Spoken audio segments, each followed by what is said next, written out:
জঘন্যতম ঘটনা। সিট গঠন হয়েছে, পরিবারের পক্ষ থেকে 4 জনের বিরুদ্ধে অভিযোগ দেওয়া হয়েছিল, 2 জনকে গ্রেপ্তার করা হয়েছে, 3 জনকে ডিটেন্ট করা হয়েছে, যাদের সঙ্গে পলাতক 2 আসামির ফোনে কথোপকথন পেয়েছে পুলিশ। পুরো আইজির নেতৃত্বে পুলিশ, এসটিএফ সবাই কাজ করছেন।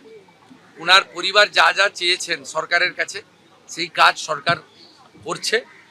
আমি আশা করি যে তদন্তের মাঝপথে আমার না বলাই ভালো, কিন্তু এটুকু আমি বলে দিচ্ছি, পরিবার যেভাবে জাস্টিস চেয়েছেন, পরিবার সরকার এবং পুলিশের কাছ থেকে যে যে সহযোগিতা চেয়েছেন সেটা তারা পাবেন।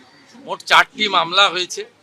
একটি এই জঘন্যতম অপরাধের মামলা ছাড়া আরও 3টি মামলা হয়েছে। সম্ভবত আমি এখনই বলবো না, আমি কাউকে ক্লিয়ারেন্স দিতে চাই না, পুলিশ বলবে।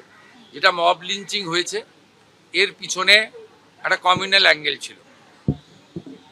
রেল লাইনে যেভাবে রেলপথকে উপড়ানো হয়েছে, আমাদের অতীত ইতিহাস মনে পড়ছে।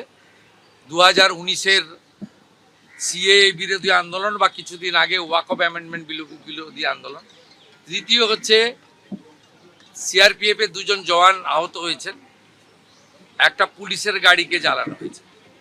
আপনারা নিশ্চিন্তে থাকুন, প্রথমটার তো বিচার দেব, ক্যাপিটাল পানিশমেন্ট দেব। ওর বাবা যা যা চেয়েছে সব করবে মুখ্যমন্ত্রী, সাথে সাথেই ফোনে কথা বলেছে। তো আমি খুশি যে ওনারা আমার আস্থা রেখেছেন।